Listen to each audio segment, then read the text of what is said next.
everybody, this is Kyle, and you are back watching Knockouts and Three Counts. And man, do we got the action-packed show for you today. We've got a very special guest with us. We've got recording artist, one half of the Swerve City podcast. We've got Mr. Teasy. Scott, how the hell you doing, brother man? Hey, man, I'm alive and well, man. I'm doing very, very good. Trying to stay as safe as I possibly can out here in this cold world. But, you know, all things considered, man, I'm doing great. How's everybody doing? Everybody good? Hey, man, I'm breathing. I can't complain too much. Absolutely, bro. And, you know, there's no use in complaining. There's no use in complaining, man, because everybody got one, right? You just got to keep it pushing. They ain't going to listen anyway. Nope, not at all. Well, throw out your social media real quick. Let them know where they can find you real quick. Yes, you can find me at Teasy Scott on Instagram, Twitter. You guys want to hit me up, you know, anything in that nature, always repost, shout out love everyone that show love, and I always try to show love back. YouTube.com/Swerve City Podcast for anything related to the podcast, and put in Teasy or Swerve City to check out all the music that we have on all digital stores for music, where you get all your music purchases. Well, like I said, man, I'm really excited for this show, and Teasy isn't the only guest we got. Chris James has brought himself back, come mess with us real quick, and we've got the return of our buddy Ken Brass, the host of Soundoff Sundays here in Detroit, open mic for indie artists out here in Detroit. So I thought it'd be a good look to bring him in on a episode like this. So you already brought it up, Swerve City Podcast. First of all, congratulations. You guys just had your debut on WWE Network, your first episode with Drew McIntyre. First of all, tell me a little bit about what that means for you guys to be on such a big platform like that, and especially during a time like the pandemic when everybody's going to be watching online content right now. Great question, man. First, thank you to the WWE for bringing us in. You know, it means a lot to us to have this opportunity to be able to be brought in, and for them to believe in us, and for us to, start from where we started. We started from two beanbags, me and him, an idea. We did this 3 years ago. We didn't have anything we had now, man.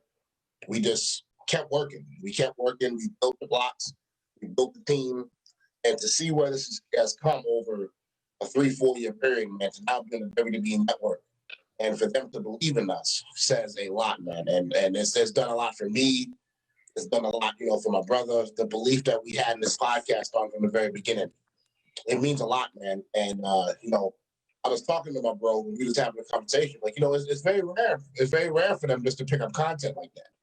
It has to have something of some kind of value for them to just pick up content, and to let us do what we do.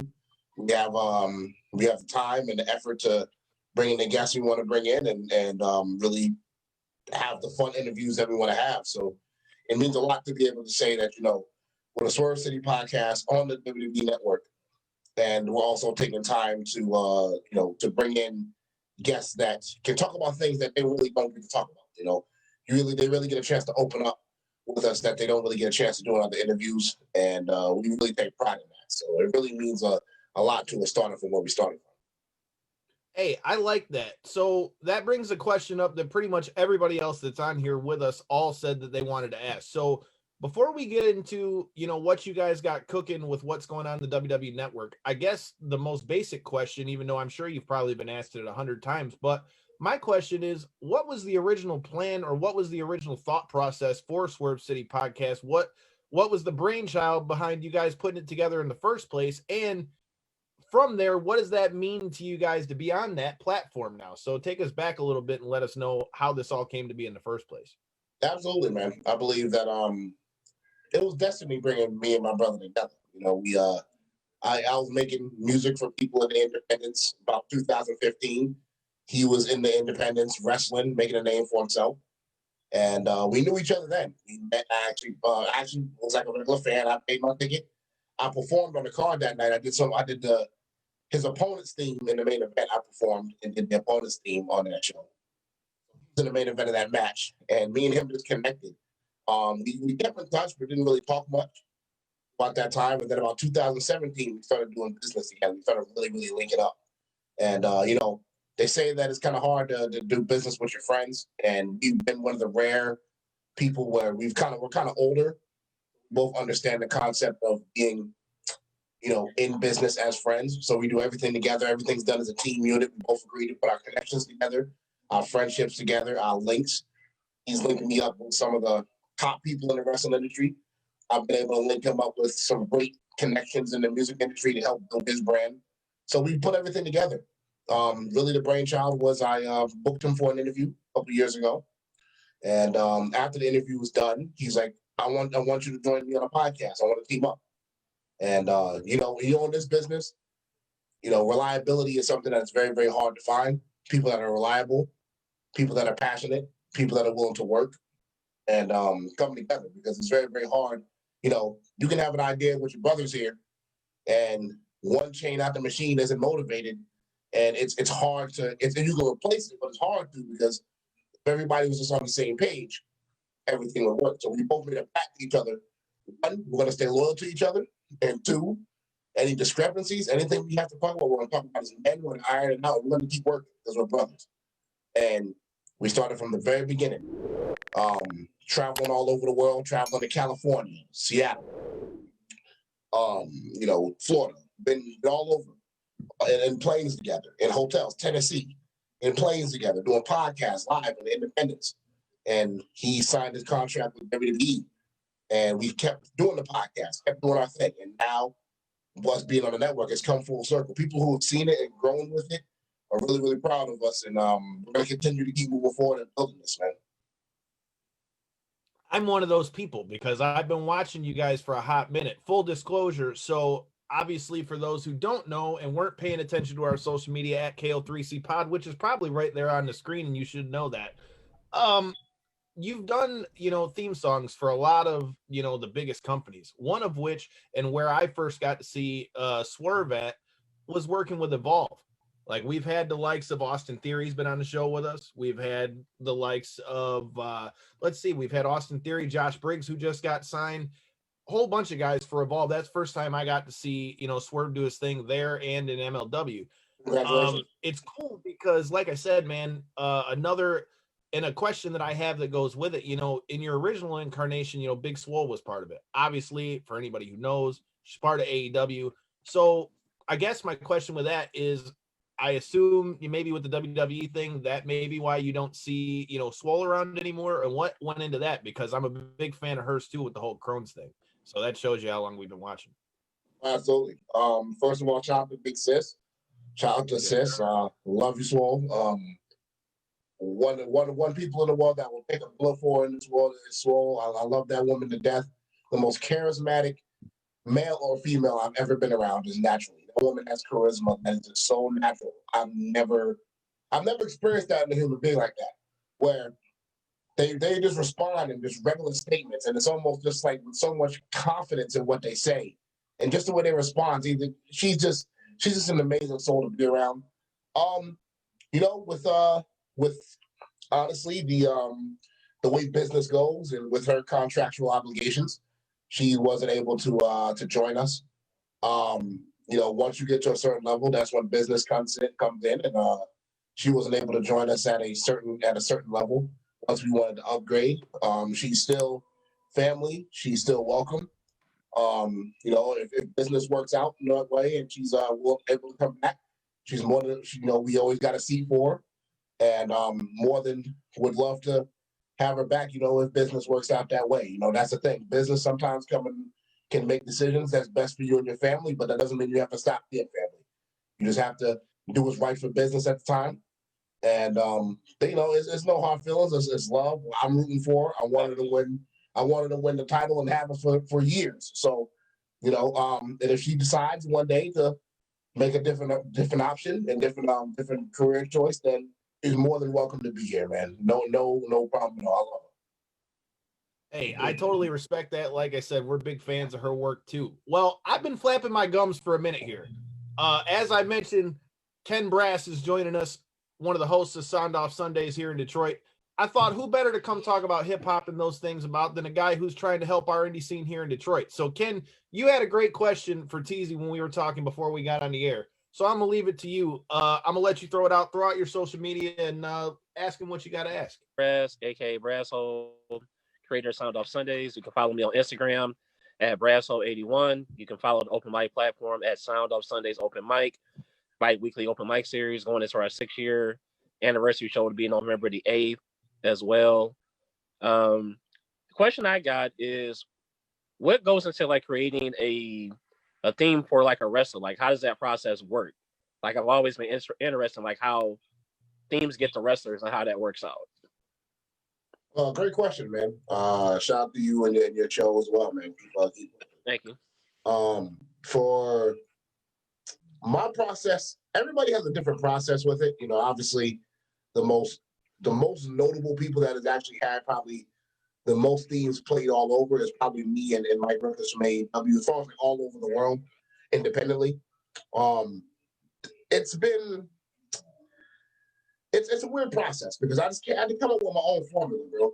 It was not like a formula where I thought about it and said, you know what, let me follow a blueprint. There's really no blueprint to follow and like look at the indies and hit up a guy and say, hey, how do you do a wrestling theme? Really, what I did was I did Roman Reigns Heart of War in 2014, and then I said, you know what, I'm just gonna work the indies. I'm gonna go on the indies. I'm gonna do this from the ground up. I'm gonna do this different. Everybody has a different lane and no different way they do things. I'm gonna work in the trenches. I'm gonna work in these locker rooms. I'm gonna walk around. I'll make my services. I'm not gonna charge anything at first, and I'm just gonna earn my respect from the boys. I'm gonna go in here. I'm gonna sit with them. I'm gonna travel with them. I'm gonna rap for them. Anybody needs some themes, just let me know. I'm going to the studio next week and I'm gonna do it. The process of it was really just asking them who they are. Really, it's being them. It's turning into them. It's really the thing, and you have to turn into that person. You know, you can easily rap about the finishing moves and stuff like that. But if you know, you can do that. But can you really get in there and really like develop their character with your words? Speak for them. Can you pick the right kind of music that fits their character? You know, maybe a Dr. Dre type beat doesn't fit a guy who's more of a rock rapper type guy. You know what I mean? You know, you have to. Also, the hardest part is just looking at them and picking the right music that would fit them. You know, if you can sit down and say, hey, you know, this guy is, you know, he goes by the name of Daryl Johnson. He wears skinny tights. He might wrestle like Chris Bay. He's a maybe his music is more swaggy. Maybe his music is more, you know, to the point, more swaggy. You have a guy, Richard Johnson, a Mohawk. You know what I mean? A Mohawk type guy. He wears like a leather jacket. He could be more into the rock area. So you just kind of make that assumption depending on one, how they look, and two, how they wrestle.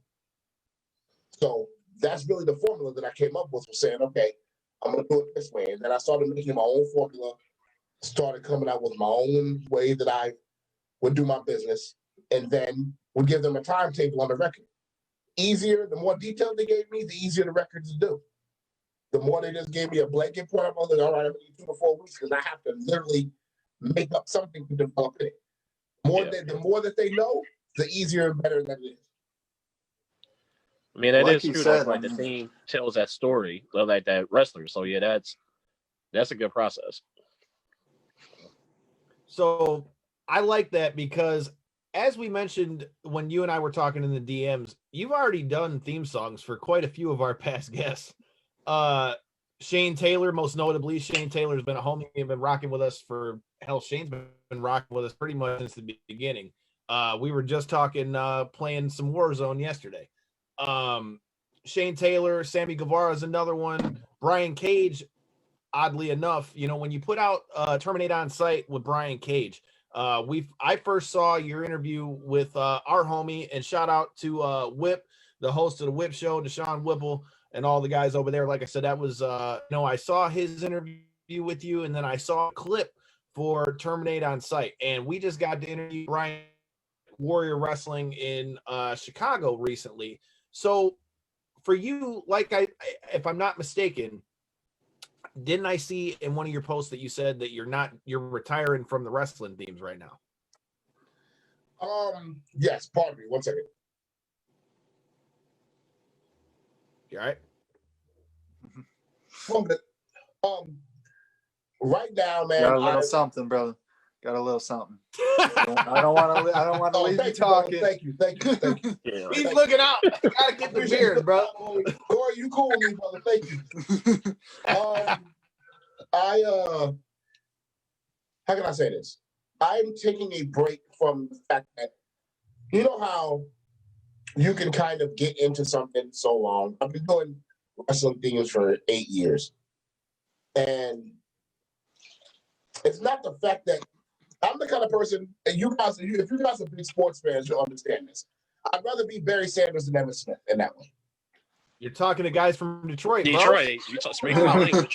Right. You know, I know, a lot of us wish that Barry Sanders, would have played a little longer. And not saying that I'm 100% not saying that I won't make wrestling music again, but I'm the kind of person where if I go to a certain level and I'm at a certain plateau and I don't like to, if it's something that I feel like I've achieved and I've achieved in a way that I can do what I have to do and I've done what I did, you don't want to get to the point where you just kind of feel like you're there and it's not, the passion's not behind it, or you just kind of, there's no goals to reach. I feel like WWE or AEW at the time was the goal. Now that I'm affiliated with the WWE and doing my thing with my brother, and I'm on that side, and I picked my side on where I'm at, I realized I have to go to another dimension. So podcasting is really what I'm honing my skills in, and really working on being a better interviewer, being a better podcaster. Doesn't mean the rest of the music is done, but obviously being affiliated with the brand that I'm with, there's certain things you can and can't do. So I get you. I'm just focusing on the podcasting. I'm focusing on building that brand, and and when it comes back, it'll be special. Right now, I look at myself as the big evil version of the Undertaker in wrestling themes right now. That's how I love it.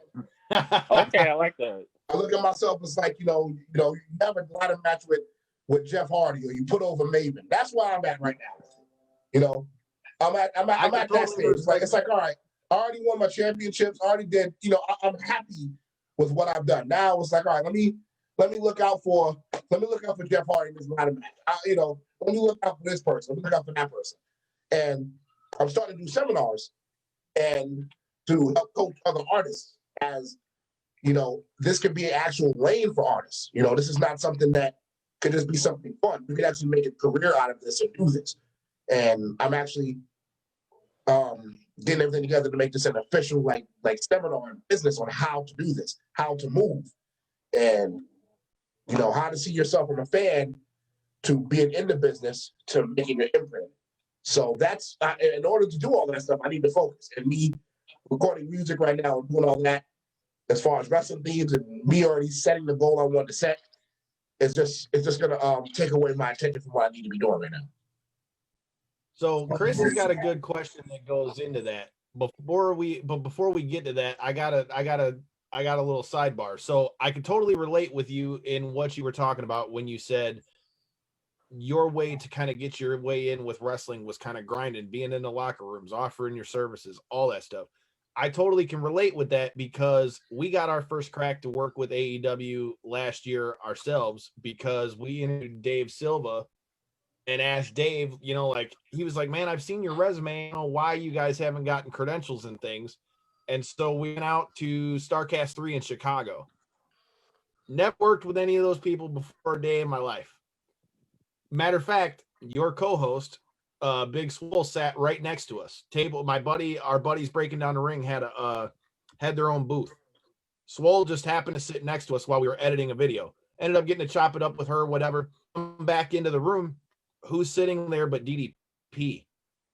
And he asked us, he looks and sees all the signs and looks up and looks down and looks up and looks down and goes, so you guys are a podcast. So you gonna interview me, bro? And I was like, you didn't have to ask me twice. So like I totally get and that's the thing, getting to do some of that stuff. We get a lot of people that ask, how did you get to do this or that or the other? Dude, you just got to put in that footwork. And I totally get what you mean with the WWE thing, because Shayna Baszler, who's now one of your tag team champions over there on Raw, one of our past guests of the show and a good friend of ours, Tara LaRosa, her and Shayna fought 3 times. Shayna called her for me called Shayna for me from the gym, and Shayna was like, "Yo, I'm down to come on, but you know WWE's got my media and stuff." So like I totally get that.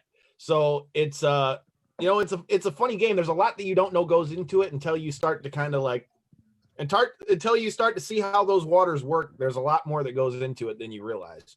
Yeah, once you peer behind that tarp, there's definitely there's a couple more things back in that shed than you realize for sure. All right. Well, Chris, you had a great question for Teasy as well. As we mentioned, you've done theme songs for a lot of the guys that we've had on the show. Chris, I'll leave it to you, brother man. What did you have for our guest? I mean, like I said, I heard you did a lot of theme songs, so I had two questions actually. I had one regarding theme songs. Why do you think is it important? Why do you think wrestler theme songs are important? And then I heard you talking about putting people over. After that, can you just answer what other podcasts are you listening to as well? Well, first thing, man, with the theme song, can you rephrase the first question again for me one more time? I said, why do you think wrestling theme songs are so important? Okay, copy that. Well, I think that, you know, we're all relatively in the same age groups. Right. People did not understand the power of what Jim Johnson meant to wrestling until he left. Facts. You know, Pure facts.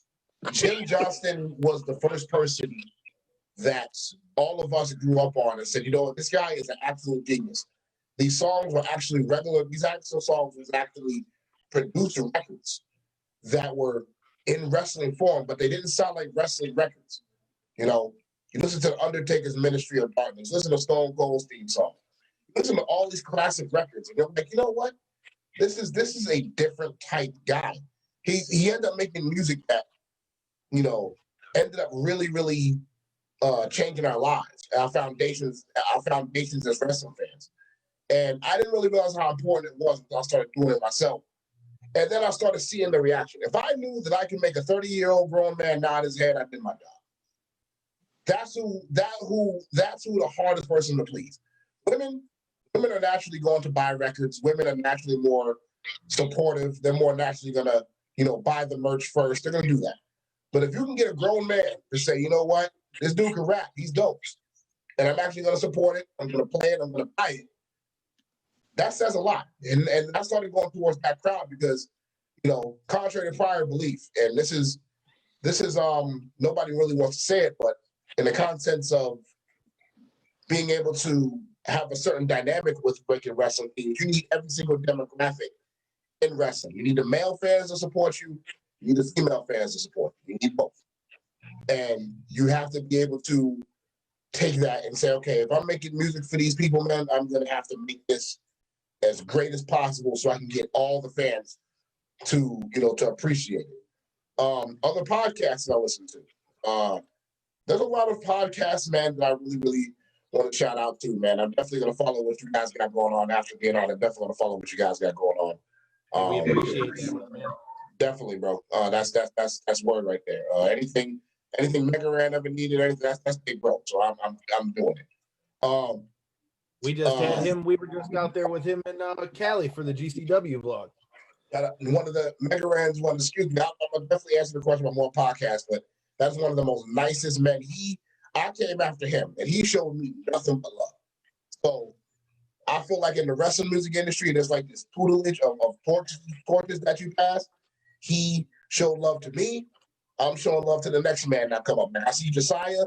I show love to Josiah. Salute to Josiah for what he's doing. I think he's taking it, and he's taking this and going to a new level with this. And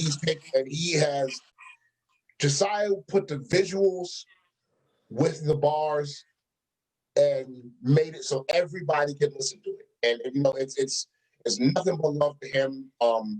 Me, him, and Mega Ran actually have a song coming out on my album in a couple weeks. So, see, you make this easy. Oh, You make this easy. I was already going there. So Mega Ran and I were just talking about this when we were out in LA. We were sitting in the hotel.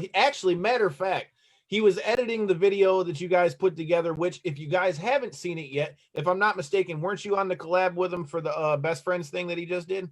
Yes, that's me, him, and Raiden. Yes. Okay, so he was literally editing that while we were sitting in the room in LA, bro.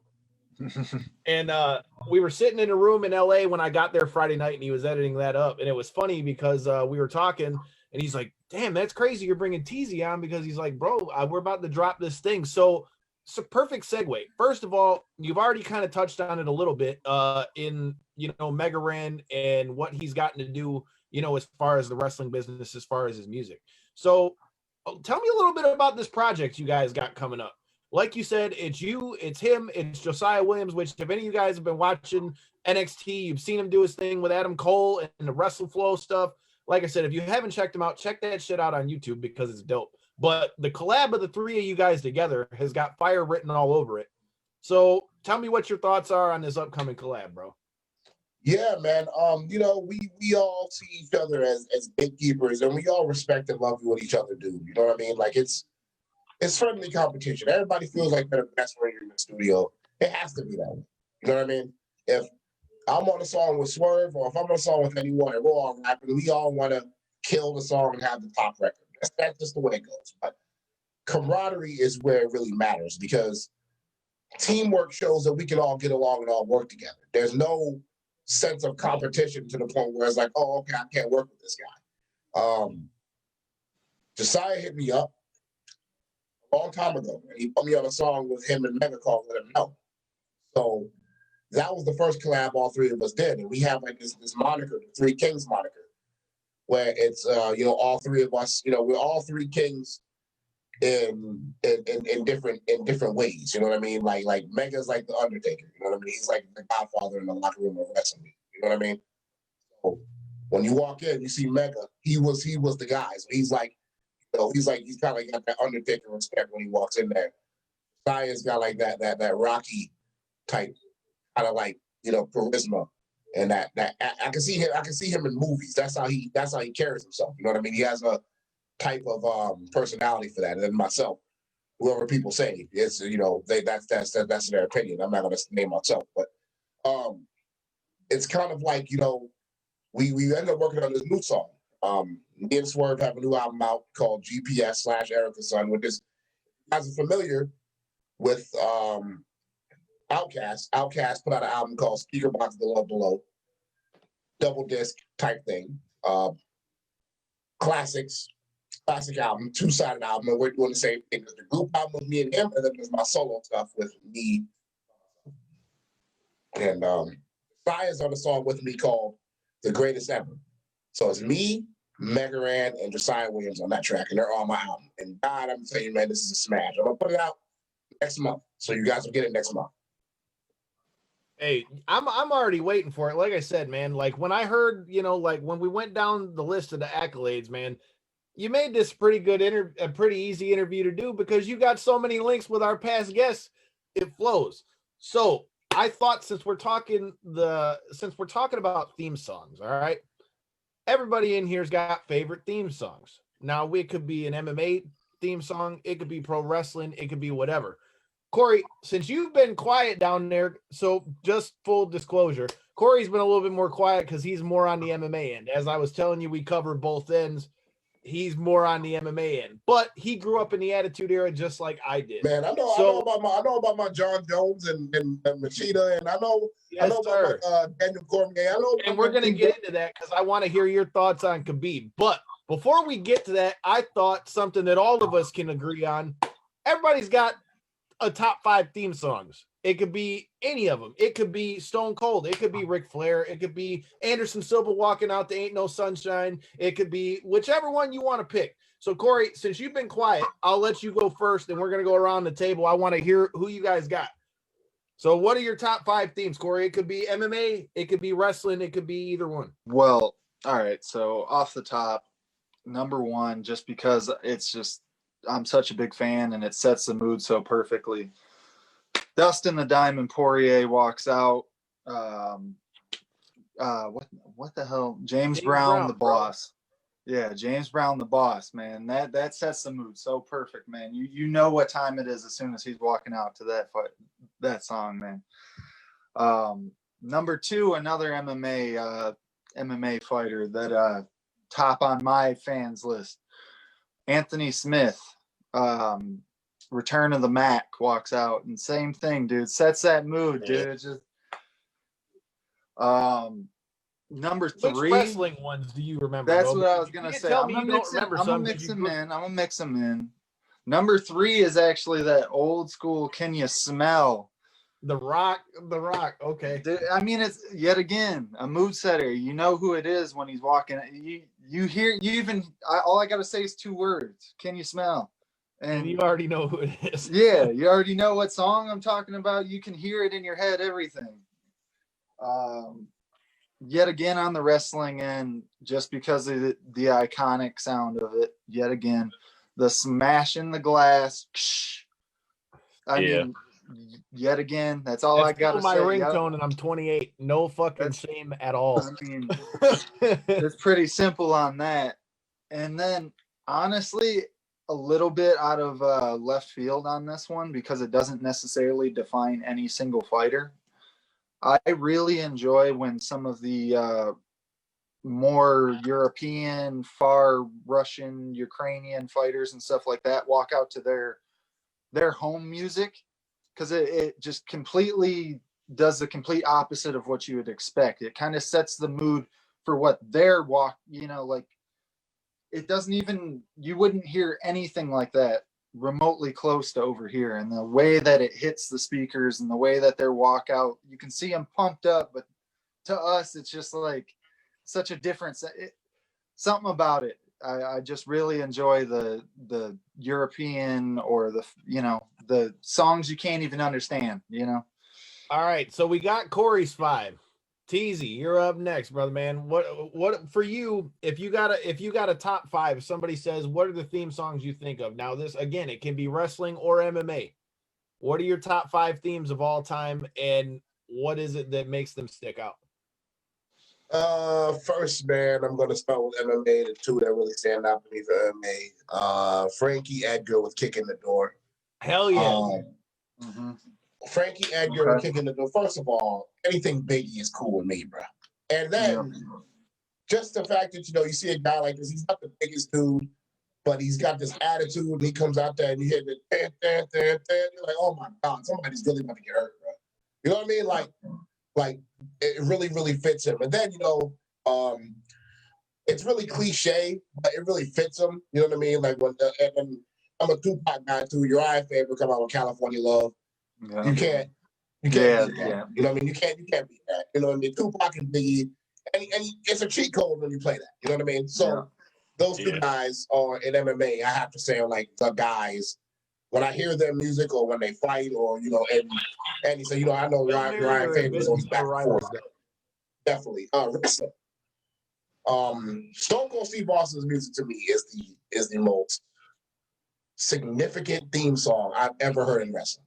I agree. Now, Real American is up there, but when that glass shatters, it's just, remember when wrestling themes, like you guys said, remember when wrestling themes, it would be something for you to know who it is. Like, if you smell, it's Vader time, and you know what Vader time is. You know what it is when he's coming out. You know what I mean? You hear that gong, you know the Undertaker's coming. It's always a symbol to let you know who was coming out. And that Stone Cold, when that glass shattered, I've never seen so many 35-year-old grown men lose their mind. That's the I lost my mind plenty times, and I ain't even 35. Bro. My first ever show at the Joe Louis Arena, the last show at the Joe, and the Undertaker didn't even show up, but his gong came on. Me and my friend was at the concession stands getting food. We heard that gong, we ran. We didn't care about our food, we ran. See the Undertaker coming out. So listen, Chris, I'm 32 years old. I'm a father. I have a dad bod, and I am like literally out of my childhood days right now. I'm out of my childhood days. But I'm sitting in that crowd, and I hear Stone Cold Steve Austin's glass shatter. I am losing it, bro. I'm losing it. Dude, it Stone Cold is my all-time favorite. So, full disclosure, if you can see it, you might not be able to see it because of how the camera is, but in that top corner where you can see Ric Flair, right next to it is me and Stone Cold in New Orleans at Mania 34. Dude, that was one of the coolest ones for me because he's definitely one of my favorites. So before I get to mine, like I said, I'm gonna be fair, give everybody their deal. But Stone Cold, dude, I don't know. I feel like that's the number one that everybody, like, if you were to ask, I bet you if you were to poll like 100 people, I bet you 90% of them. It's probably almost on everybody on this panel's list. I mean, It's gotta be. Unfortunately, it's not on mine. Actually, it's an honorable mention in mine, but it's not my top 5. One honorable mention I forgot to mention too was Kurt Angle's. Hey, yeah. That you suck, you bro. suck. I mean, that's All right, another Chris. iconic one. All right, Teasy. So you named 3. What are your other 2? Okay, Brock Lesnar, Brock, and especially when Taz used to be like, "Well, here comes the pain." That was it, bro. That was it. Yeah. That was. I missed that call. I missed that call. I missed that call. I wish they would still say that, bro. Because it was just something about that time. Brock Lesnar's up there, and this is debatable, but this is just me. The Undertaker's Ministry version. That's dope. That Rock slaps. version. Yeah, that boy slaps. So yeah. Yep. Undertaker's Ministry version. Creep me out as a kid, low key, because he was putting that extra guitar on that one, boy. That was hard. Like, that guitar riffs on that boy. That with the Ministry version of the Undertaker that went with that, dude, like that shit used to creep me the fuck out. When he had like the devil looking goatee and the whole deal, dude. That was, dude. That's a good pick. Yeah, when he was about to hit Stone Cold with the spike thing in the back room. Oh my god, bro! I was like, man, I miss them days, bro. Miss them. All right, so we've got a few mentions in the comments. Nikeo Wilson says Triple H and Randy Orton got the heat for sure. Another one in the comments is Degeneration X, and he also said Shawn Michaels. I can't argue with any of those either. So if you guys got any favorite themes, if you guys are watching, let us know in the comments who you got. All right, so we've gotten Teasy's 5, we've gotten Corey's 5. Ken, you've been quiet for a minute. So what are your top 5 themes, bro? All right, well, number 1 on the shirt. Got to go to Macho Man. All right, talk about it. Talk about it. Circumstance. That's my top 5. Arguably the GOAT. You know what I'm saying? Like that pump circumstance. You hear that? I hate he's not around, so we can't never like really hear that again. But he even had dope songs in WCW too. True. And then I think even like with Jay Lethal when he kind of used like his version of it, like he did all out. You know what I'm saying? I mean, sorry, All In first before All Out. Like even that. So you got to throw that in there. Stone Cold, like we talked about. Every time I've heard that, been at a show from a kid going to like WrestleMania 30, 32, that glass breaks, chills. Like you stop what you're doing, you lose your shit, you become a 7-year-old kid all over again. You just lose it. Another one, Real American. When I tell you I lost my shit at WrestleMania 30, like, cause that was my first time hearing Real American since I was a kid. When I tell you I lost it, sung my heart out. Like I got like a video somewhere on my Instagram or my Facebook, and it's still on my phone too. Like I didn't care. Grown man, you hurt my wrist, and you hurt. I'm telling you, I didn't care. Another one, Shawn Michaels, arguably the GOAT conversation. You hear that? You know what I'm saying? You know, who's like, the number 5? Go. If I had to go one more, Mark Henry.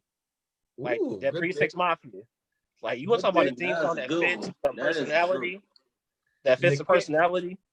You hear that? Underrated. You hear them 808s? Somebody gonna get their ass beat. That's just the song. That's one of my honorable mentions. Hall of Fame run.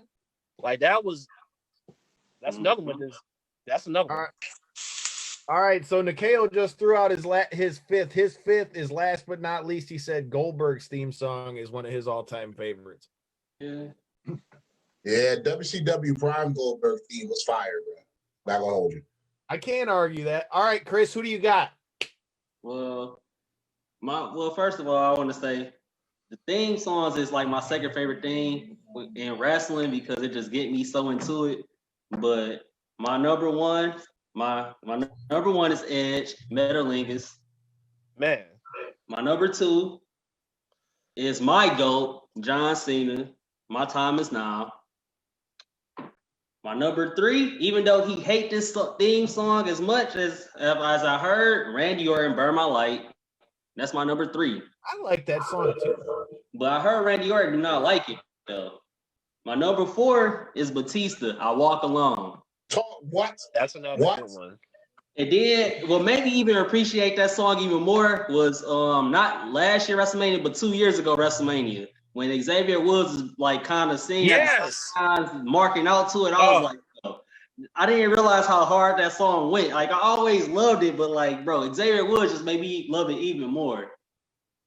But yeah, that Batista Walk Alone. And then my number 5 is Here Comes the Pain. Well, the next big thing. My bad. So listen.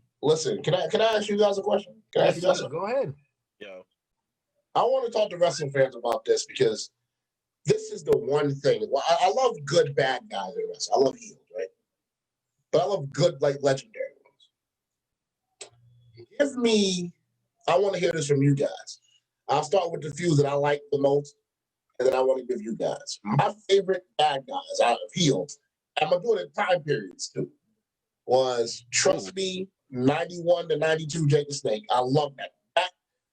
Bro, that you my man for that. Top. That to me is like GOAT heel run to me because it's relatable to see how he did it. It wasn't like Ric Flair where he just got the girls, and it was like, listen, trust me, but there's no reason for you to trust me. I'm gonna turn on you, but trust me anyway. Eddie Guerrero's 97, 98 run in WCW. Dude, when he used to hold the belt over his back. Yes, the long hair. Yes, mullet. Had the machismo mullet going on. Love that Eddie Guerrero. I love that Eddie. He would just side out all the fans and walk real slow. Love that. Batista's 08-09 run when he said he quit that time. Yeah. I love that Batista with the spotlight, and he was walking down the ring and the spotlight would just be on him. I love that. And Macho King. Anything Macho King is cool with me. Anything Macho King. With Sherry, it's cool with me, bro. All right. So since I'll throw mine in the top 5 themes after that. But to answer your question, if we're talking about my top 5 heels, okay. It's ironic that Nikeo is bringing him up in the comments. I was a big fan of the Randy Orton deal when they did the Legacy run, when he was punching everybody in the head. I thought it was the most cold-blooded shit when he handcuffed Triple H to the rope and made him sit and watch as he kicked Stephanie's head into the third fucking row. Like, it takes a certain kind of son of a bitch to do that to somebody's wife right in front of him. So that's one for me. If we're talking heels, Ric Flair, bro. Ric fucking Flair. The chicken shit heel. Nobody in wrestling does the chicken shit heel better than Ric Flair. Yeah, bro. Because yeah. Ric Flair as a babyface or as a heel could either make you want to see somebody whoop his ass, or as a babyface, you just wanted to see him get up, even though he was bleeding like a stuck pig, and you wanted to see him get up and fight. That to me is what makes Ric Flair great. But obviously, anybody I feel like that watches Ric Flair would tell you Ric Flair was always better as a heel. Just my opinion. Absolutely. All right, so that's 2 of them. If we're talking number 3, I thought, to be honest with you, dude, Vince McMahon. How the fuck did nobody say Vince McMahon is heels, bro? Easily. Because that man is amazing. Stone Cold is my guy, bro. And I wanted to see him whoop Vince McMahon's ass so bad as a kid. Mind you, when they're in their heat of their run, so we're talking 97 to 2000, right? I'm anywhere from I'm about 5 years old to 10 years old in this period, right?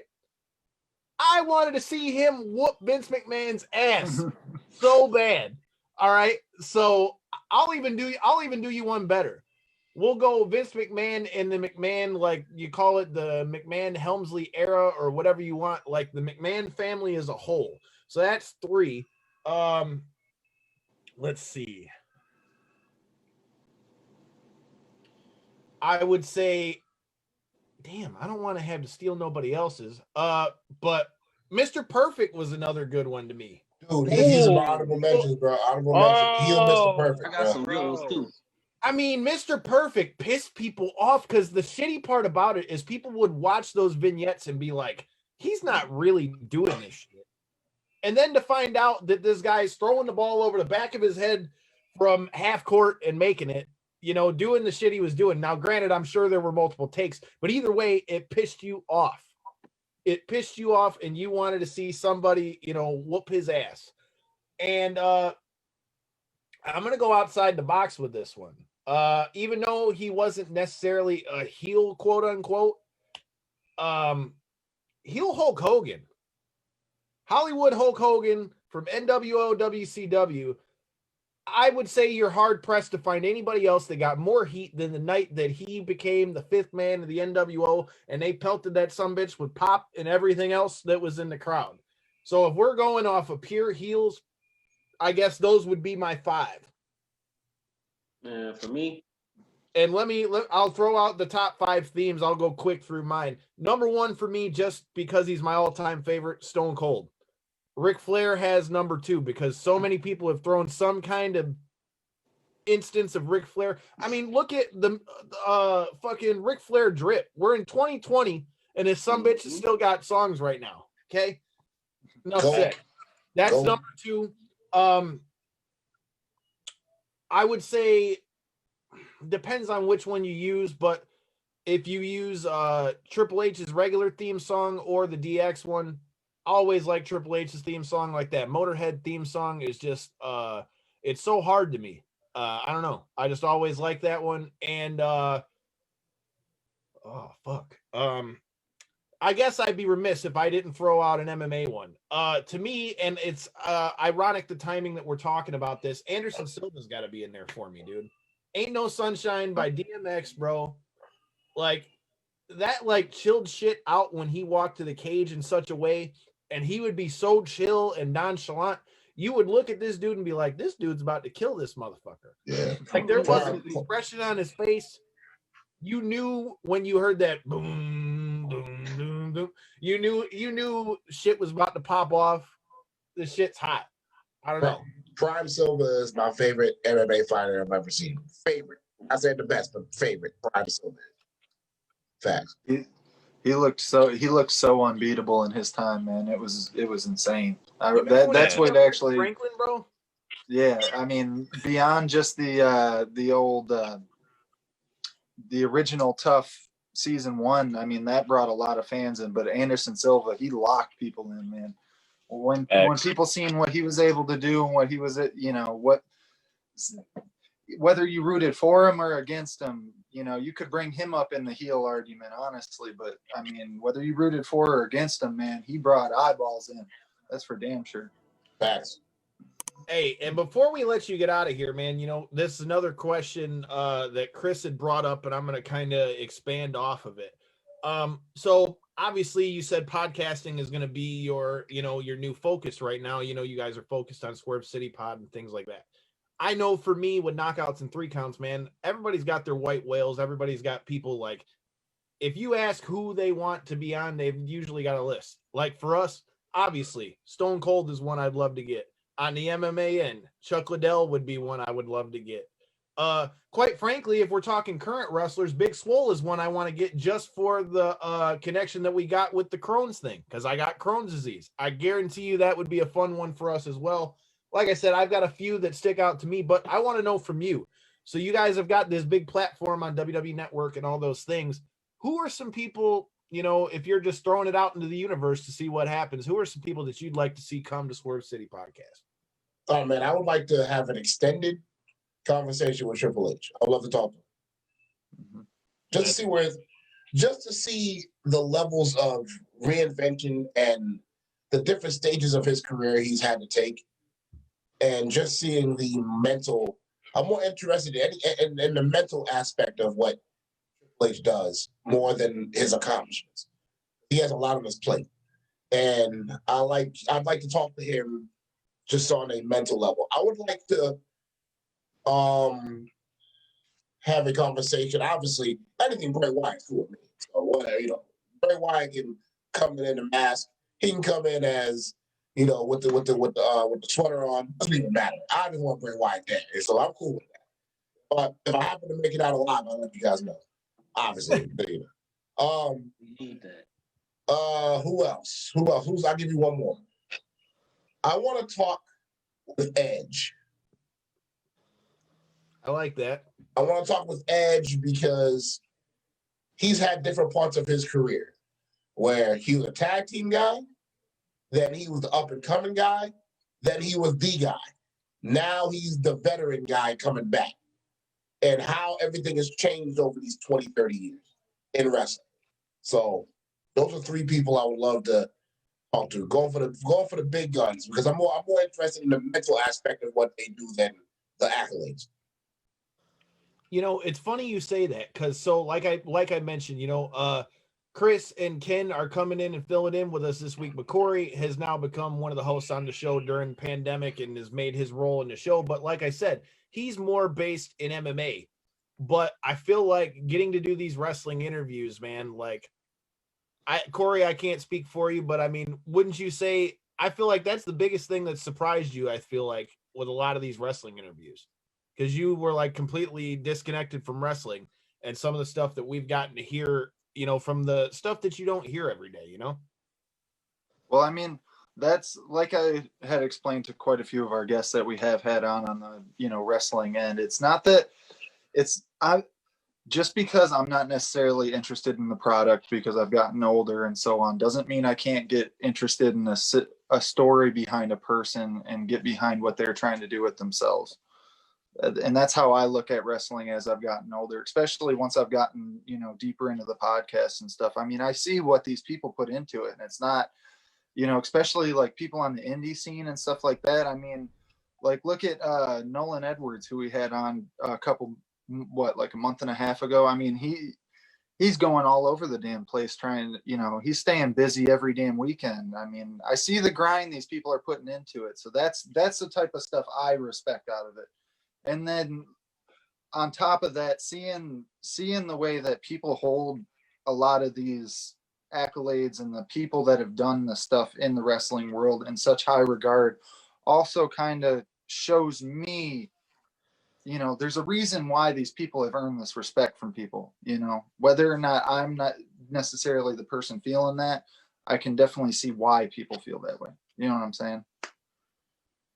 Like I said, man, I feel like, podcasting gives you, a rare opportunity to just do like what we're doing here, man, and shooting the shit. Yeah. And like I said, absolutely. I appreciate your time, brother, man. I appreciate you coming in to come check us out, man. And hey, like I said, I'm going to be checking you out. I already shot you a friend request over there on Facebook and all that stuff, man. We're going to stay tuned to everything you're doing.